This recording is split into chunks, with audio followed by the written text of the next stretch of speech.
Here is a Hunter ceiling fan.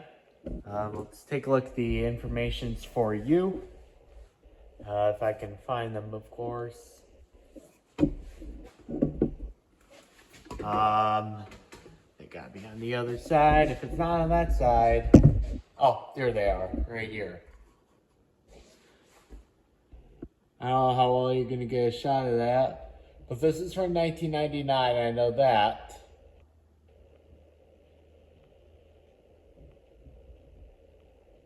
It is made in Thailand. Oh, now I'm getting a better view. 0.85 amps, voltage 120, 60 hertz. So I got this at Habitat store. I paid $25 for it, which is actually a pretty reasonable price for one of these Hunter fans.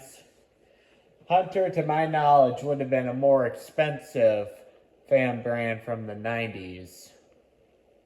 I mean, they've been around since like the early 1900s, so it's not really 90s, but this is a 1990s model. This is from 1999, so it's 25 years old, so, you know, it's got some age to it. And I really like these old Hunter fans from the 1990s. They are very powerful, very reliable, and very quiet, which I like. I know a lot of fan collectors seem to rave on Casablanca, which I've seen a couple Casablancas before in 2016 when I was in Virginia. And, I mean, they have some pretty stunning designs. But the problem with Casablanca is it doesn't stand the test of time. You get a whole bunch of control failures and consistent flywheel failures. But these Hunter fans, really the bearings are really only the thing that goes wrong with them. I mean, these Hunter fans are getting to be 25, 30, some 35 years old now, and they're all still running.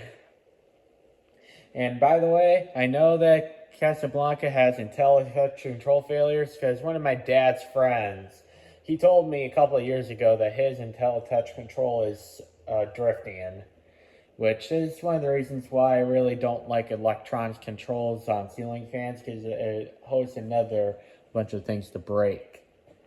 Now, this fan was flush mount when I got it, so this is the downright I have right now. It's just so it wouldn't collide with this fan I have, but it's very short, but that's all it needed, really. It's in some sort of weird gray finish. I don't know what the finish is called, but I had to change the ball on it to comply with that mounting bracket, though. And I kind of nicked up the ball right there, which it's not a metal ball, so I really would not expect it to be superior. But it does seem like it holds the fan just fine, which is what I needed. As you can see here, it doesn't really move, so that's a good thing. But I really wouldn't use this long term like that. I would just get a whole different ball for it. Maybe even just a whole another bracket, to be honest with you. Because I really don't like that the way the ball is designed, to be quite honest with you, being plastic. I would just get a regular metal ball if I were to use this long term. Yeah. Let's check out the light here. I'm using a 40-watt incandescent light bulb. I replaced the chain and the chain and the socket in this light. And the globe is not really that much big, so I just put a small 40-watt bulb in. Here's low, I believe. Let's check to make sure it is. Here's low.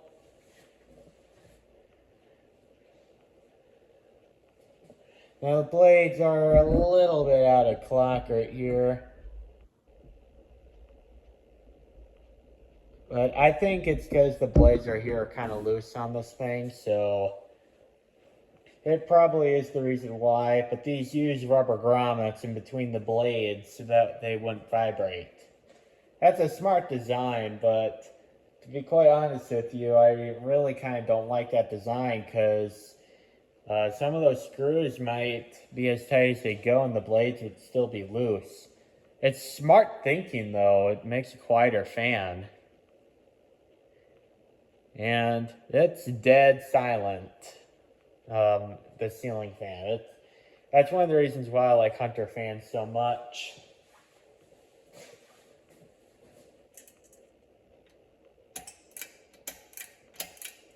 Medium.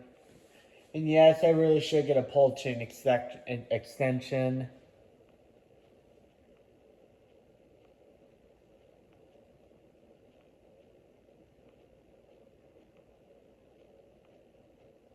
And as you can see, it does make a kind of a bigger jump to medium. But it throws out pretty good air.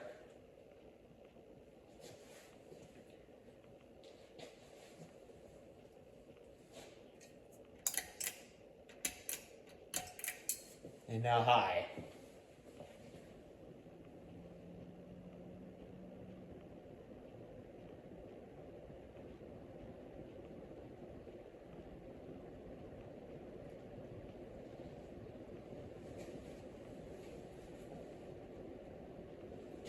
And, I mean, really the only noise this thing has is the blade whirl noise, which doesn't really bother me one bit.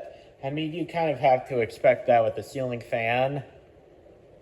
But for the amount of airflow, I duck under this thing so I don't get my head chopped off.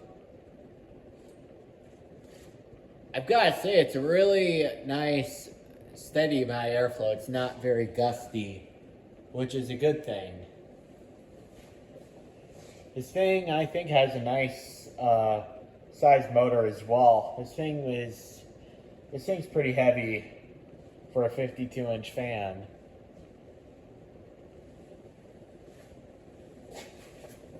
And now, off.